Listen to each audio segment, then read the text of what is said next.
Muy buenos días a todos. Dios les bendiga, hermanos. Les invito a que abran sus Biblias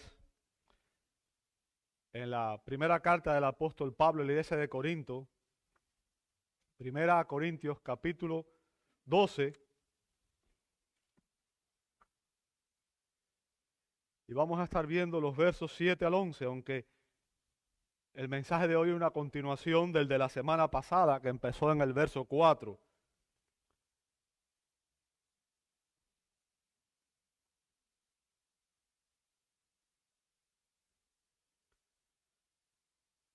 Primera a Corintios, capítulo 12, versos 4 al 11. Abra ahí su Biblia, por favor.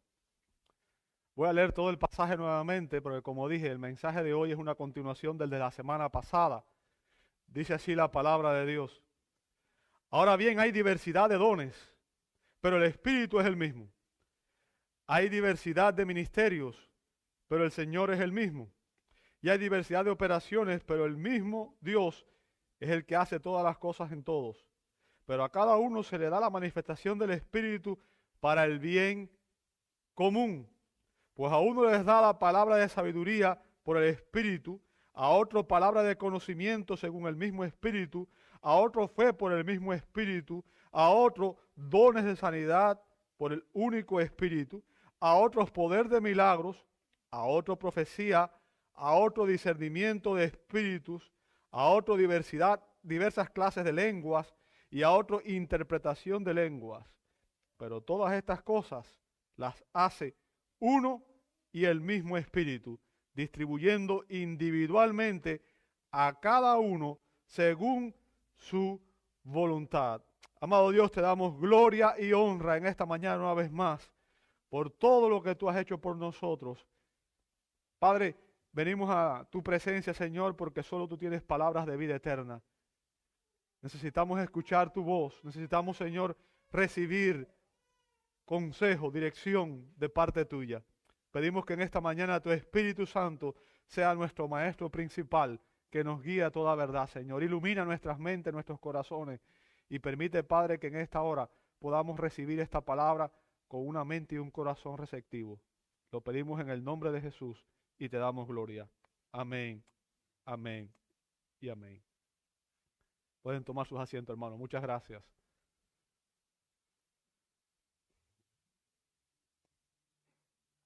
¿Podría usted distinguir entre un don espiritual verdadero y uno falso?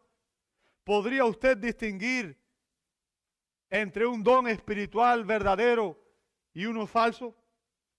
La iglesia de Corinto, como gran parte de la iglesia de hoy, se vio gravemente afectada por la falsificación y por el mal uso de los dones espirituales. O sea, esta carta que el apóstol Pablo les escribe es una carta correctiva para corregir tanto las falsificaciones de los dones espirituales como el mal uso que estaban haciendo algunos hermanos. Debido a su trasfondo pagano, los corintios habían estado involucrados en la idolatría, en la adoración a ídolos, ¿verdad? Vimos en el verso 2 de este capítulo 12.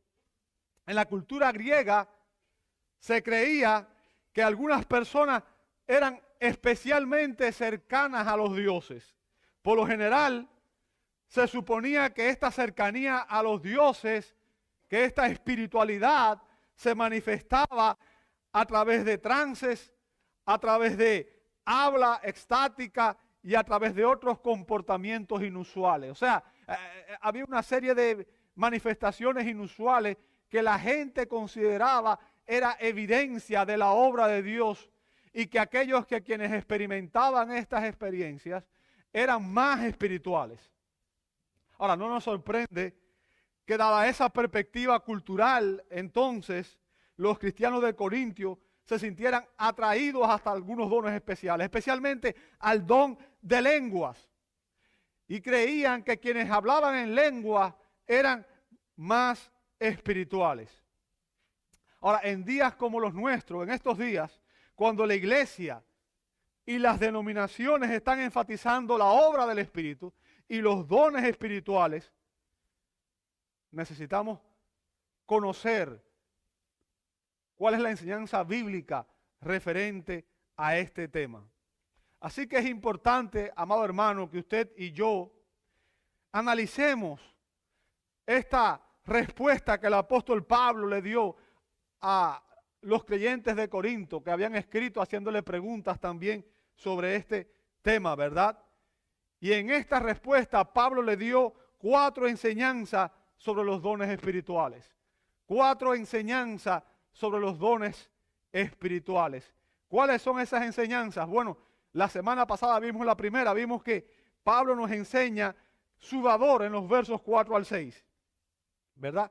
Pablo nos enseña que el Dios trino, recuerde, existe un solo Dios manifestado en 3 personas, ¿verdad?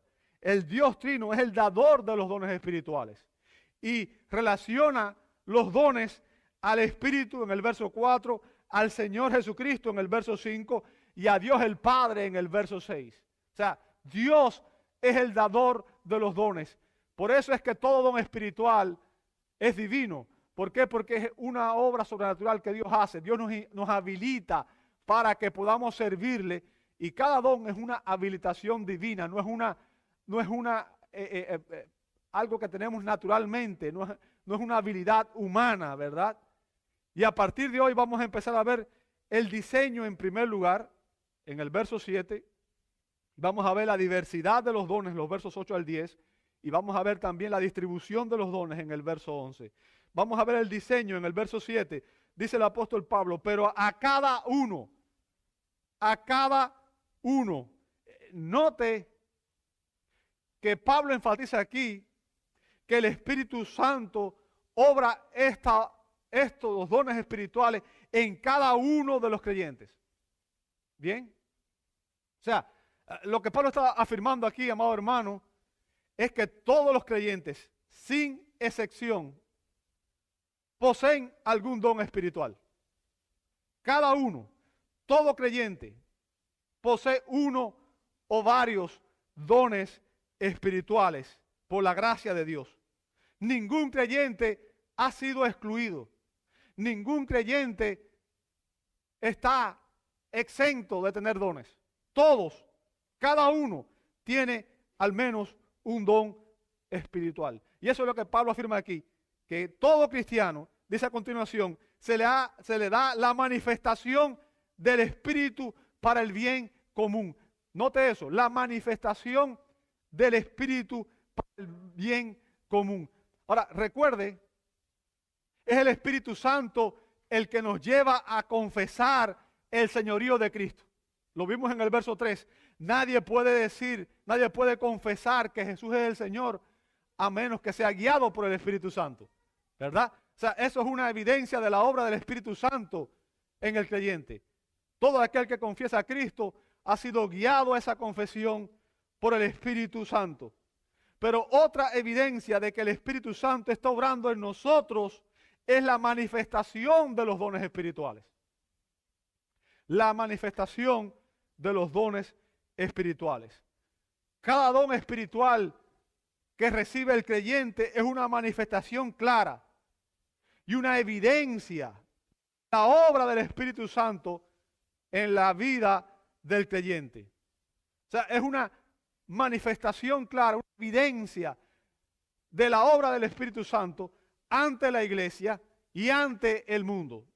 Bien, como dije, los dones espirituales no son habilidades humanas, sino son habilitaciones divinas. Por tanto, demuestra que Dios está obrando en nosotros. El Espíritu produce efectos visibles para el beneficio de todos y no para la gloria personal. Voy a ponerle un ejemplo para que usted pueda darse cuenta de lo que estoy diciendo. Después de que el apóstol Pedro predicara su segundo sermón, él y el apóstol Juan fueron apresados y fueron llevados ante el concilio para ser interrogados. Y al escucharlos hablar, o sea, el concilio, el Sanedrín, al escucharlos hablar, vemos en Hechos 4:13, dice, al ver la confianza de Pedro y Juan y dándose cuenta de que eran hombres sin letra, y sin preparación se maravillaban y reconocían que ellos habían estado con Jesús. Fíjense, Juan no eran personas de una gran preparación académica, eran pescadores, ¿verdad? Ellos no fueron educados en las escuelas rabínicas y no tenían un entrenamiento formal en la teología del Antiguo Testamento. O sea, no eran personas con preparación académica, pero su don espiritual fue evidente a todos. Al escucharlos hablar, aquellos que eran los eruditos se maravillaban, ¿verdad? Se maravillaban. ¿Por qué? Porque sabían que aún cuando ellos no tenían preparación, sus palabras demostraban una sabiduría que ellos no podían comprender. Recuerde que la Biblia dice que a los necios del mundo y a los vil del mundo escogió Dios para avergonzar a los sabios, a lo que piensa que es, a los fuertes, ¿verdad? Entonces, el don espiritual es evidente. O sea, estas personas hablaban de esta manera y no era una habilidad humana, no era una habilidad natural, no fue un conocimiento que adquirieron en una escuela, sino que era un don espiritual. Hablaban siendo guiados por el Espíritu Santo. Y al oírlo, las personas se maravillaban. ¿Por qué? Porque reconocían que aquello era una obra divina, era Dios obrando a través y hablando a través de aquellos hombres. Los dones espirituales, amado hermano, tienen unidad en su origen, ¿verdad? Eso fue lo que vimos la semana pasada. Tienen unidad en su origen. O sea, Dios es el dador de los dones. Y también tienen unidad en su propósito. Unidad de origen, unidad de propósito. El propósito de esta gran diversidad de dones, como su origen, es uno. ¿Cuál es? Pablo lo define aquí en este verso, dice que son para el bien común, o sea, es para el bienestar, para la edificación de la iglesia. Bien, ese es el propósito de los dones espirituales. En el diseño de Dios, los dones son otorgados a los creyentes individuales para la edificación y el bienestar de toda la iglesia. O sea, el punto, amado hermano, es que esa obra de Dios tiene como objetivo el bien común, la edificación de los creyentes, y no el bienestar de un individuo.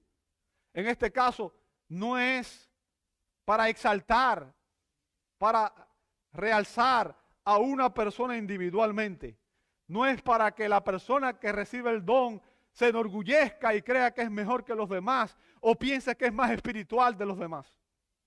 Es imprescindible que nosotros comprendamos que los dones espirituales no se dan para la edificación propia.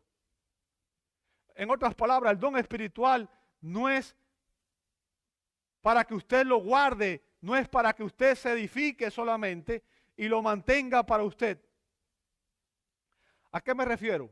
No importa cuál es el don. Digamos, el don de la enseñanza. Si alguien recibe el don de la enseñanza y se prepara y estudia y aprende, ¿verdad? Y prepara lecciones, pero nunca las comparte con otras personas, está pervirtiendo el propósito de ese don espiritual.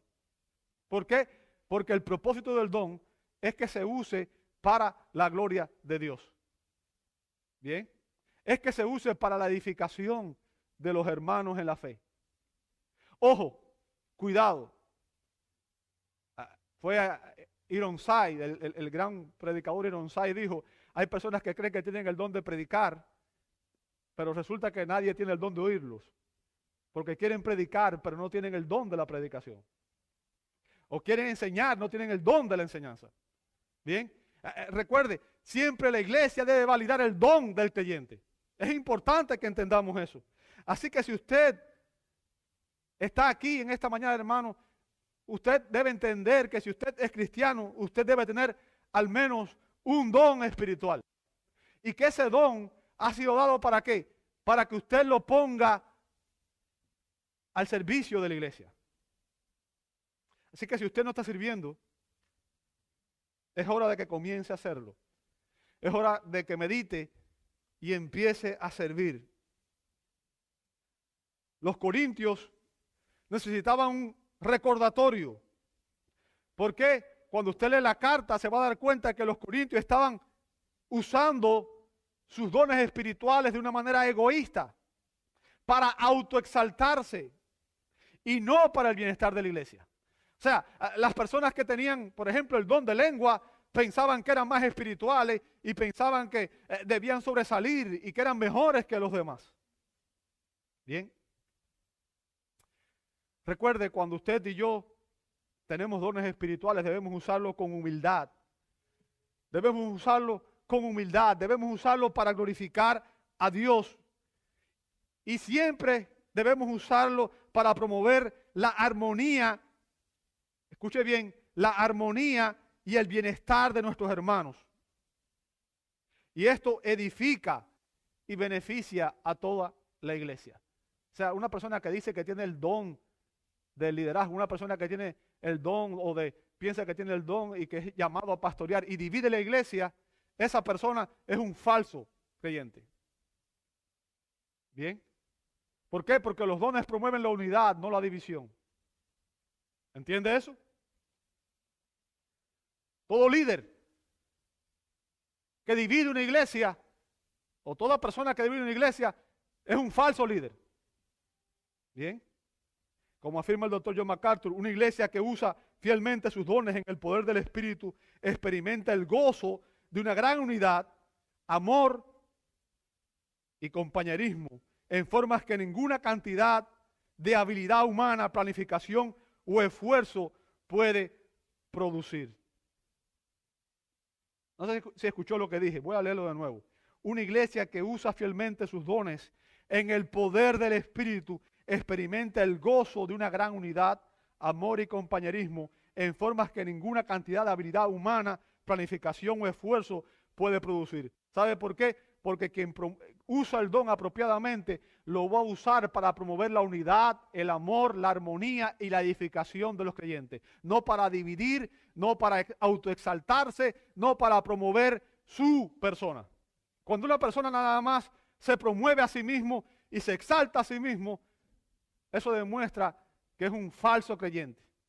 ¿Bien? Es un falso creyente. A cada miembro de la iglesia, Dios le otorga dones. ¿Para qué? Para que desempeñe un ministerio dentro de la iglesia, dentro del cuerpo de Cristo. Recuerde, usted es una parte del cuerpo de Cristo y como parte del cuerpo de Cristo, usted está puesto aquí para que sirva, para que ministre a otras personas. Bien, ningún creyente está en la iglesia como un espectador simplemente, para venir, sentarse, irse y seguir haciendo su vida. La iglesia es un cuerpo y recuerde, en el cuerpo hay diferentes órganos, pero todos los órganos tienen una función.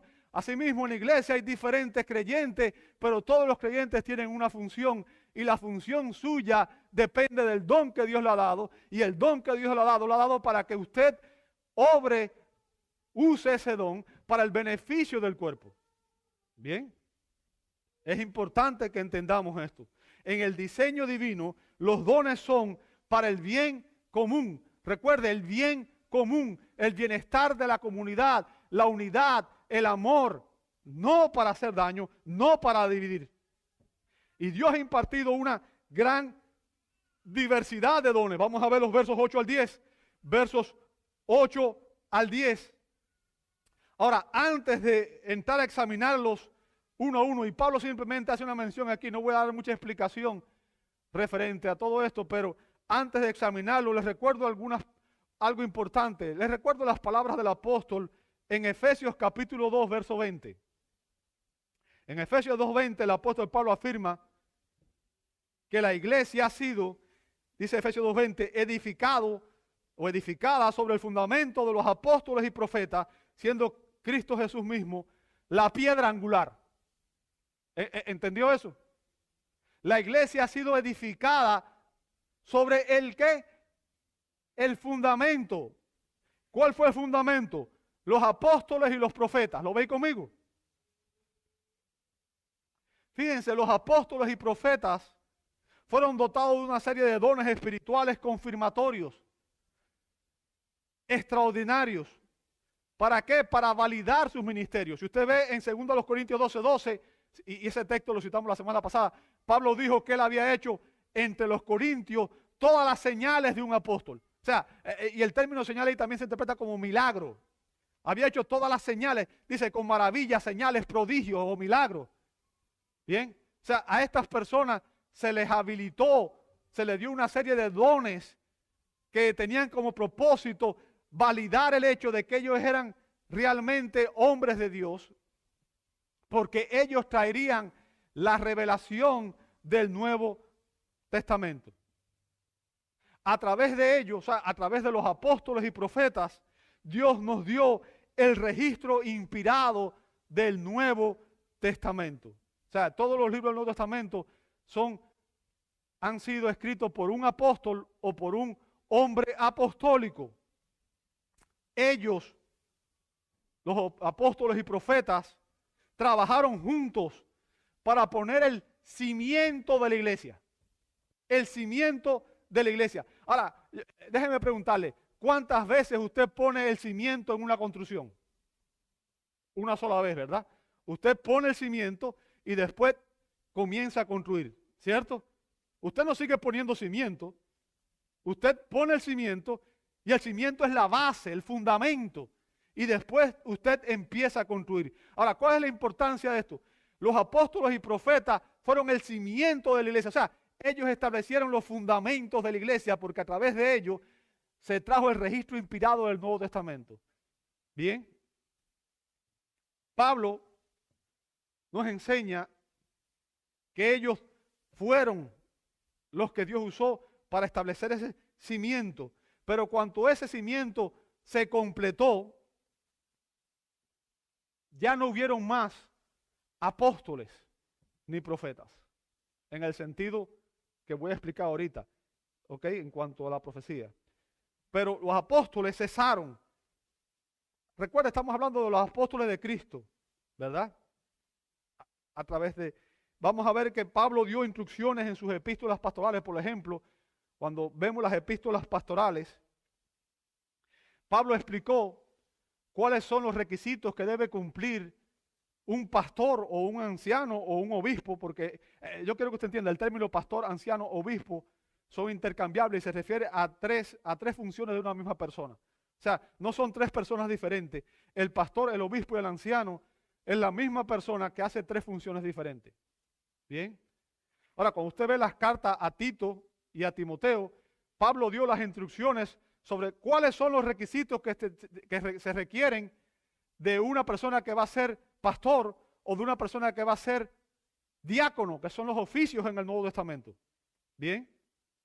Hay una serie de requisitos que debe cumplir tanto el pastor como el diácono. Sin embargo, Pablo no dio instrucciones sobre cuáles serían los requisitos que debía cumplir un apóstol. Si hubieran apóstoles hoy, debían existir en las cartas pastorales. Los requisitos del apóstol son. ¿Entiende el punto? Ahora, ¿por qué no hay esos requisitos? ¿Por qué no existen? Porque los apóstoles fueron el fundamento de la iglesia. Y ese fundamento ya estaba puesto, ya está puesto. Fueron los apóstoles de Cristo. No hay apóstoles hoy. ¿Sabe? El único pasaje donde aparecen algunos requisitos referentes a los apóstoles está en Hechos capítulo 1, versos 21 y 22. Pero si usted los lee, se da cuenta que hoy nadie cumple esos requisitos. Si usted lee Hechos 1, 21 y 22, dice, por tanto es necesario que de los hombres que nos han acompañado todo el tiempo que el Señor Jesús vivió entre nosotros. Ahora, ¿Jesús está entre nosotros hoy físicamente? No, ¿verdad? Jesús murió y ascendió y hoy está a la diestra del Padre. Bien, o sea, se está hablando de los hombres que estuvieron con Jesús durante su ministerio terrenal. Se está hablando de los discípulos que Cristo escogió. Por eso se llaman apóstoles de Cristo. Hay otros hombres que se les llama apóstoles, pero son apóstoles de las iglesias. Para que usted entienda, el término apóstol significa enviado. ¿Bien? Y cuando uno dice, yo envié a alguien, está diciendo, esa persona es nuestro apóstol, de alguna manera. Pero no se refiere a que tenga el oficio de apóstol, la autoridad apostólica, los dones apostólicos. ¿Entiende lo que estoy diciendo? Es importante que entendamos esto. Dice el verso 22, comenzando desde el bautismo de Juan hasta el día que de entre nosotros fue recibido, uno sea constituido testigo con nosotros de su resurrección. Ni usted, ni yo, ni ninguna persona que está hoy ha estado con Jesús todo el tiempo que estuvo durante su ministerio terrenal, y ninguna persona es testigo hoy físicamente de su resurrección. Somos testigos de su resurrección, pero por el relato del Nuevo Testamento. Porque tenemos la palabra de Dios. ¿Entiende lo que estoy diciendo?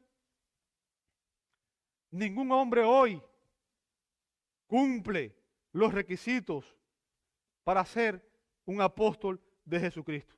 Solamente apóstoles de Cristo fueron los 12, Pablo y Matías. No hay más. No hay más. La iglesia, fíjense, si usted lee la iglesia primitiva en Hechos 2:42, dice que se dedicaba continuamente a las enseñanzas de los apóstoles. Bien. La iglesia se dedicaba continuamente a las enseñanzas de los apóstoles. ¿Qué apóstoles? Los apóstoles de Cristo. ¿Me va siguiendo? No los de hoy. ¿Por qué? Porque ellos no estaban presentes. ¿Cómo podría la iglesia haberse dedicado a la enseñanza de los apóstoles cuando no estaban presentes? O sea, cuando la iglesia se dedicó a la enseñanza de los apóstoles, se refería a los apóstoles de Cristo, a aquellos 12 que él escogió, y a Pablo. ¿Entiende eso? Y esas enseñanzas apostólicas están registradas en el Nuevo Testamento. O sea, la razón por la cual Dios estableció a los apóstoles y los profetas fue para fundamentar la iglesia, para establecer el fundamento de la iglesia. En ese momento no existía un registro inspirado del Nuevo Testamento todavía, no había un Nuevo Testamento, y la iglesia necesitaba edificarse, y por eso se necesitaba personas que tuvieran esos dones para que pudieran establecer los cimientos de la iglesia. Pero cuando el canon de la Escritura se completó, esos dones dejaron de ser relevantes y esos oficios dejaron de tener pertinencia. Bien, si usted, los que conocen historia de la iglesia, saben que la Reforma Protestante, uno de los principios que tuvo la Reforma Protestante, y lamentablemente el 80% de las iglesias hoy son carismáticas, y el término carismático no se usa en el sentido que usted quizás lo entienda, porque carismático es una persona que tiene dones espirituales. Pero cuando se habla de carismático, se habla de falsos dones espirituales. Iglesias que están promoviendo, como la de Corinto, falsedades. Bien, falsedades. Ahora, si usted conoce la historia de la iglesia, usted sabrá que uno de los principios que estableció la reforma fue sola escritura. O sea, solo la escritura es la palabra de Dios. No hay otra norma de autoridad. ¿Por qué? Porque no hay nuevos apóstoles, no hay nuevos profetas. Bien, en ese sentido, solo la escritura es nuestra norma de fe y conducta. Solo la Biblia es la palabra de Dios. Cuando un hombre dice, así dice el Señor, si no cita la escritura y dice sus palabras, está mintiendo. Bien, no hay nuevas revelaciones de Dios. El canon bíblico está completo. La Sagrada Escritura, la Biblia, está completa. De hecho, el libro de Apocalipsis cierra diciendo, aquel que añade o quita las palabras de esta profecía recibirá maldición. Bien. Y la palabra de Dios, amado hermano, es suficiente. Dice 2 Timoteo 3, 16, 17, dice, toda la escritura es inspirada por Dios. O sea, viene del aliento de Dios. Y es útil para instruir, para corregir, para redarguir en justicia, a fin de que el hombre de Dios sea perfecto, enteramente preparado para toda buena obra. ¿Qué significa? Que la Escritura es suficiente para llevar a cada creyente a una comunión con Dios. Es suficiente. Así, dones milagrosos, amados hermanos, y confirmatorios que le fueron dados a los profetas, cumplieron un propósito en el contexto del primer siglo, que ahora ya no es necesario. ¿Por qué? Porque ahora tenemos la palabra de Dios inspirada, inerrante, infalible y suficiente. Cuando una persona hoy dice traer nueva revelación, está añadiéndole a la Escritura y está restándole autoridad, se está poniendo él al nivel de la Escritura, y eso es una blasfemia. Bien, es una blasfemia. A continuación, Pablo menciona una diversidad de dones espirituales. Vamos a empezar en el verso 8, dice, pues a uno le es dada palabra de sabiduría por el Espíritu. ¿Ve ahí? A uno le es dado palabra de sabiduría por el Espíritu. La palabra sabiduría, bien, viene del término griego sofía, y tiene un significado muy amplio, y depende del contexto. O sea, esta palabra tiene muchas ramificaciones, tiene una implicación muy amplia. Depende del contexto en que se use. Pero en los libros de sabiduría, o sea, digamos en Proverbios, los libros de sabiduría, y en el Nuevo Testamento se usa para referirse a la capacidad de hacer una aplicación hábil y práctica de la verdad bíblica. ¿Me escuchó? Se lo voy a decir de otra manera. Una persona que tiene sabiduría es la persona que es capaz de tomar la enseñanza bíblica, el conocimiento bíblico, y aplicarlo a las situaciones diarias de su vida. O sea, es la persona que es capaz de aplicar la Escritura en cada circunstancia. Es importante que entendamos eso, ¿verdad? Así como Cristo, cuando fue tentado, Él usó la Escritura para defenderse, así como Cristo enseñaba la Escritura. O sea, la sabiduría es eso, es conocer cómo la verdad que Dios ha revelado en su palabra se aplica en las circunstancias.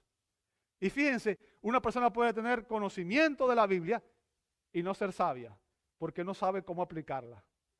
Si no sabe cómo aplicarla, de nada vale el conocimiento sin la aplicación, ¿verdad? Entonces la sabiduría se evidencia en que usted aplica la verdad bíblica en cada situación. Bien. Y aquí Pablo se refiere a aquellas personas que tienen el don o la capacidad dada por Dios de impartir palabras que traen sabiduría de Dios, o sea, que imparten la sabiduría de Dios de una manera práctica. Bien. O sea, son personas que cuando hablan son capaces de llevar a otros a entender cómo se aplica el mensaje de la Escritura en su vida, en la situación que esté viviendo. Bien.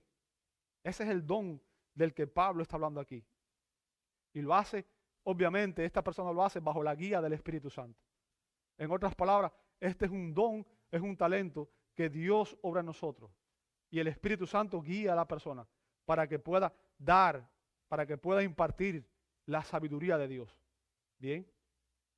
Verso 8 habla de a otro palabra de conocimiento según el mismo Espíritu. Fíjense, primero habla de sabiduría y después habla de conocimiento. Y es importante que entendamos que Pablo hace menciona estos dos dones primero en la carta de los Corintios porque hay una razón. ¿Cuál es la razón? En la iglesia de Corinto la sabiduría y el conocimiento eran dos temas de particular interés. Eran dos temas de particular interés. Los corintios, como los griegos, amaban la filosofía. Recuerde, el término filosofía es un término griego compuesto. Filo, amor, sofía, conocimiento. O sea, la filosofía no es más que el amor al conocimiento. Bien. Y los corintios amaban el conocimiento. Amaban el conocimiento. Y Pablo está hablando aquí ahora del conocimiento. Pero fíjense, él puso primero la sabiduría y después el conocimiento. Ahora, Pablo menciona estos dos dones porque estos dos dones están lógicamente relacionados. Hay una relación entre el conocimiento y la sabiduría. Bien, es importante que entendamos esto. El conocimiento precede a la sabiduría. Sin embargo, Pablo invirtió el orden aquí. ¿Me escuchó? El conocimiento precede a la sabiduría. O sea, usted no puede aplicar algo que usted no conoce. Para poder aplicarlo, primero necesitamos ¿qué cosa? Conocerlo. Bien. La palabra conocimiento, del término griego gnosis, también se traduce ciencia en Lucas 11:52 y en Romanos 2:20. ¿Ok? Y la persona que tiene este don tiene la capacidad de comprender las verdades reveladas en la palabra de Dios. Pero también tiene la capacidad para explicarlas e interpretar estas verdades para ayudar a otros a entenderlas. ¿Ok? Y lo hace, obviamente, a través de la predicación y la enseñanza y también de la consejería. O sea, estos ministerios, predicación, enseñanza y consejería, requiere que la persona que ejerza este ministerio tenga conocimiento y tenga sabiduría. Bien. Y estas dos habilidades son dadas por el Espíritu Santo, no son naturales. En otras palabras, una persona puede tener mucho éxito en el mundo y ser lo que usted quiera. Sin embargo, si Dios no le escogió con ese propósito, no va a tener ese éxito porque no tiene el don espiritual. Entonces, hay que entender eso. Es importante que entendamos eso. ¿Verdad? En ambos casos, estos dones se imparten divinamente. O sea, este es un don que capacita al portador para comunicar, además de la sabiduría, también el conocimiento. Recuerde, lo que hace es que toma ese conocimiento bíblico y lo imparte de una manera práctica para que las personas puedan vivir de la manera que Dios quiere que ellos vivan. El próximo está en el verso 9, dice, a otro fe por el mismo espíritu. Ahora, el término griego fe, pistis, aquí quiero aclarar, no se refiere a la fe salvífica, porque todo cristiano tiene fe salvífica. No puede ser salvo sin haber una fe salvífica. O sea, la fe que trae convicción de que somos pecadores, que nos arrepentimos y que necesitamos a Cristo como la única fuente de salvación. Sin eso no hay salvación. Bien, pero no se refiere a esa fe, no se refiere a la fe salvífica, que es permanente en todo cristiano verdadero. Tampoco se refiere a la fe por la que andamos diariamente en nuestra vida cristiana. Recuerda lo que dice Pablo en 2 Corintios 5:7, porque por fe andamos, no por vista, ¿verdad? Un creyente vive por fe, no por vista. En otras palabras, un creyente sabe que Dios está en control de todo, que Dios es soberano y por tanto su vida depende de la soberanía de Dios y no de sus circunstancias. Bien, pero tampoco se refiere a esa fe. Hay una enseñanza de Jesús. Jesús le dijo a sus discípulos que si ellos tenían fe como un grano de mostaza, podrían mover montañas, en Mateo 17:20. O sea, este don espiritual se limita a ciertos creyentes y tiene que ver la fe con la fe que produce no solamente milagros o que producía milagros, sino mártires. ¿Ok? Era una capacitación especial, una capacitación extraordinaria para confiar en Dios en medio de las circunstancias más difíciles y ante los más grandes obstáculos de la vida. Por ejemplo, en Hebreos 11 tenemos una lista de los héroes de la fe del Antiguo Testamento, ¿verdad? Fueron hombres y mujeres que confiaron en Dios en circunstancias especiales. Y si usted lee al final de esa lista, después dice, hombres y mujeres de los cuales el mundo no era digno, porque murieron por el Evangelio. Unos hicieron grandes obras por Dios y otros murieron por el Evangelio. O sea, tenían una fe inconmovible, extraordinaria, ¿verdad? Y es a eso lo que se refiere aquí el apóstol. A continuación dice, a otros dones de sanidad. ¿Sabe? El término ahí traducido sanidad en singular, en realidad está literalmente en plural. Es sanidades por el único Espíritu. Fíjense, el don de sanidad fue impartido por Cristo a sus apóstoles. Usted puede ver eso en Mateo 10:1. ¿Ok? Cristo le impartió este don de sanidad a los apóstoles. También se lo impartió a los 70 en Lucas 10:1. Bien. Y también otros como Esteban y Felipe recibieron este don de hacer sanidades. ¿Verdad? Ahora, quiero enfatizar algo y quiero que usted me preste atención. Este era uno de esos dones milagrosos y confirmatorios. Milagrosos y confirmatorios que terminaron con la era apostólica. Usted ve, por ejemplo, que Pablo hacía grandes señales al principio de su ministerio.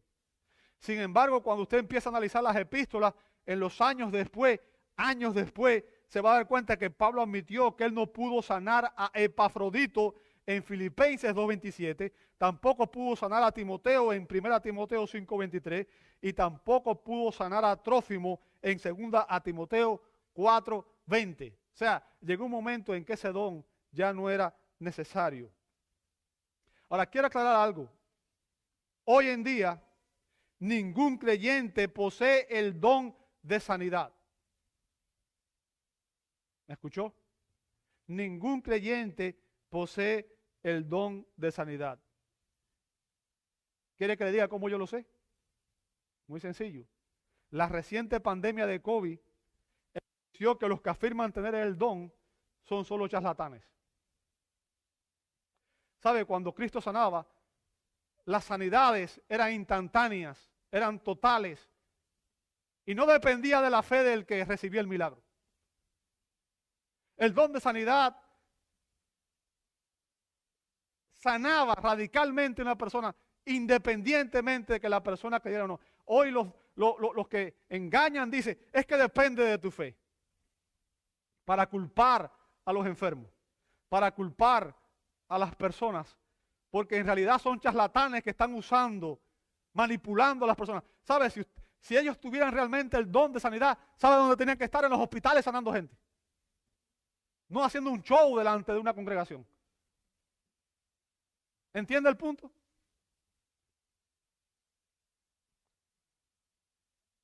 Lamentablemente, las personas son muy crédulas. Y esta gente manipula muy bien las emociones y la voluntad de las personas. Y hacen unos shows tremendos para engañar. Y mucha gente es llevada a un punto en el que cree cosas que no son reales. Ahora, yo quiero que usted entienda algo. No estoy diciendo que Dios no tiene el poder de sanar. Dios es el mismo ayer, hoy y siempre.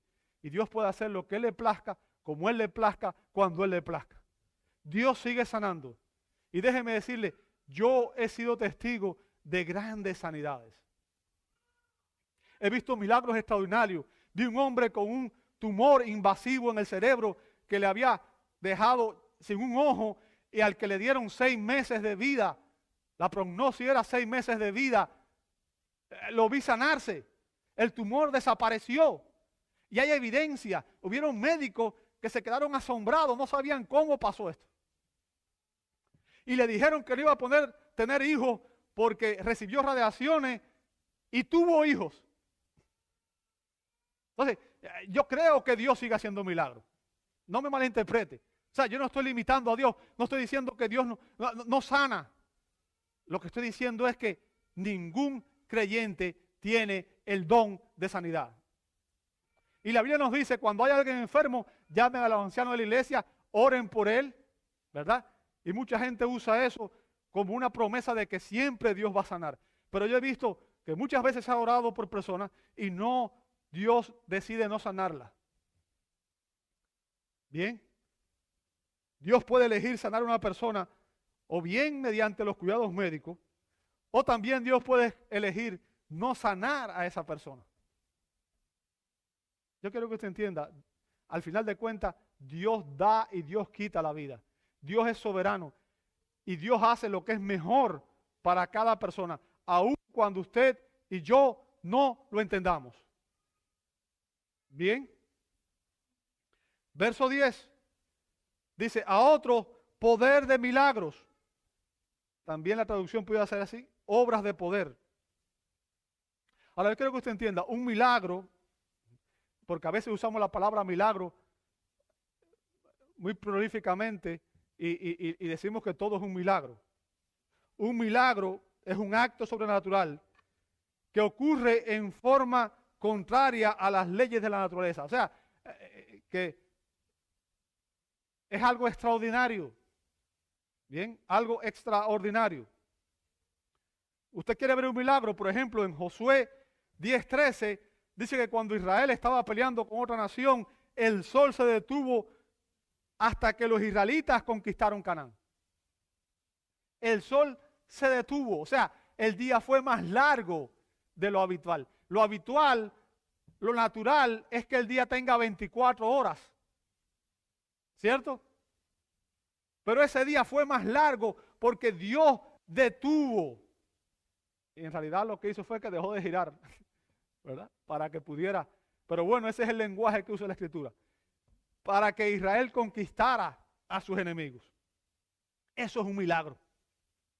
Eso es un milagro. Jesús realizó milagros extraordinarios. Jesús sanó a ciegos de nacimiento, paralíticos de nacimiento, resucitó muertos.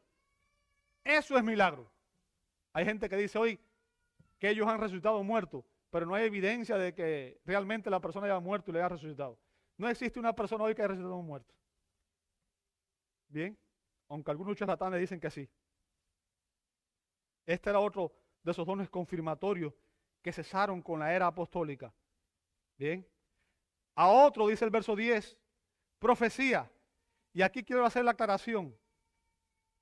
El término griego profeteia es compuesto de pro, que significa delante, y femi, que significa hablar. Hablar delante significa la proclamación de la mente y el consejo de Dios.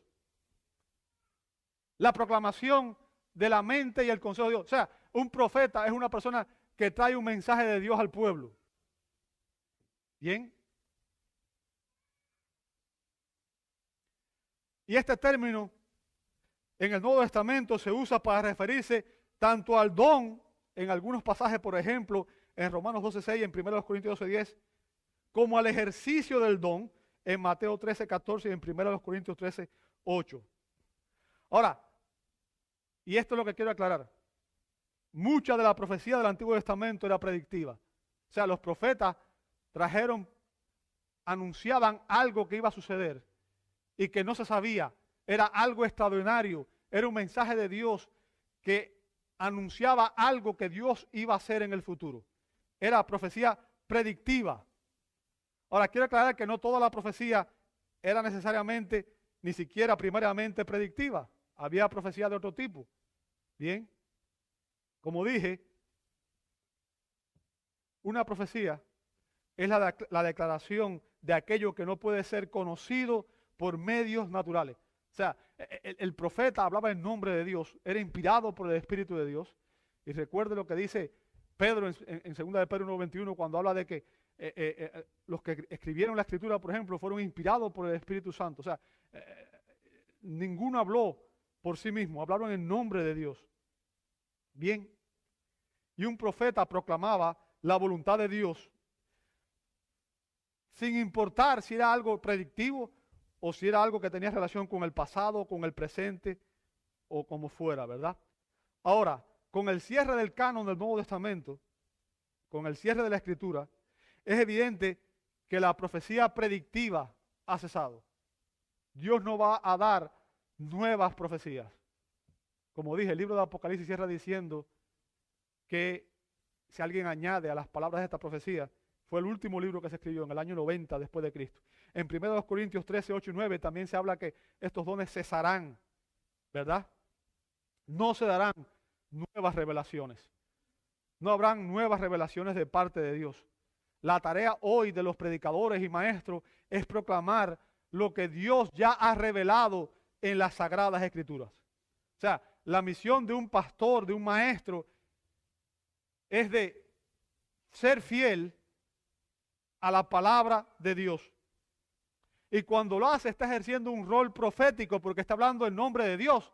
O sea, el mensaje que trae no es su propio mensaje, sino el mensaje de Dios, bien revelado en las Sagradas Escrituras. Entonces, lo que estoy tratando de explicarle, que quiero que usted entienda, la profecía predictiva cesó. Ahora, un pastor maestro ejerce un rol profético cuando enseña la palabra de Dios, cuando predica la palabra de Dios. No lo que él cree, no lo que él cree, no lo que él le gustaría que fuera, sino cuando enseña realmente lo que Dios ha dicho. Porque este mensaje, la Escritura, es la palabra de Dios. Y cuando uno proclama esa palabra, está proclamando el mensaje de Dios al pueblo. Y en ese aspecto está ejerciendo profecía, está profetizando, está hablando en nombre de Dios. Pero no significa que va a haber nuevas revelaciones. ¿Entendió eso? Verso 10 dice, discernimiento, literalmente los discernimientos, también está en plural, de espíritu. O sea, el término aquí significa separar, discriminar, distinción, discernimiento, juicio, discernir. ¿Bien? O sea, la persona que tiene este don es capaz de discernir, de distinguir, de examinar entre lo verdadero y lo falso y darse cuenta de qué es verdadero y qué es falso. ¿Quién tiene el don y quién no? ¿Quién tiene el don genuino y quién una falsificación? Este don es importantísimo, importantísimo para proteger la iglesia. Es imprescindible para proteger la iglesia, especialmente en tiempos como este, en los cuales se está pervirtiendo el evangelio, se está predicando un falso evangelio y se está pervirtiendo el uso de los dones espirituales. Verso 19, perdón, el verso 10 a continuación. Dice, diversas clases de lenguas. Bien, ahora este don espiritual ha sido lamentablemente uno de los más abusados y los más malinterpretados. No solamente en la iglesia de Corinto, sino también en nuestros días. Y no voy a tomar mucho tiempo porque en el capítulo 14 vamos a dar una enseñanza clara sobre este tema. En el capítulo 14 vamos a explicar cuál es el don de lengua genuino y cómo debe usarse. Bien. Y también vamos a explicar el siguiente don, que es dice el verso 10, y a otro, interpretación de lenguas. ¿Ok? Ahora, solo diré que estos dos dones eran confirmatorios, eran temporales y que cesaron con la era apostólica. Cuando llegue el momento, vamos a explicar bien claro cuál era la función de estos dones y cuál es realmente, en qué consistía realmente este don. Ahora, después de mencionar la diversidad de dones, y con esto ya voy a terminar, Pablo explica su distribución en el verso 11. Vea lo que dice el verso 11. Pero todas estas cosas las hace uno y el mismo Espíritu. Bien, fíjense, Pablo concluye esta unidad de pensamiento que va desde el verso 4 al verso 11, marcando una transición de la diversidad de dones a la unidad del dador de los dones. De la diversidad de dones a la unidad del dador de los dones. O sea, Pablo continúa aquí enfatizando que cada don, aunque diferente a los demás, aunque establece una distinción, una diferencia, una diversidad, es divino en su origen. Es Dios quien lo ha dado. Bien, es divino en su origen. Y ha sido soberanamente dado por uno y el mismo Espíritu. Vamos a ver lo que dice aquí en el verso a continuación. Distribuyendo individualmente, fíjense, nuevamente el énfasis está en las personas, a cada uno según la voluntad de quién, de Él, del Espíritu. Bien.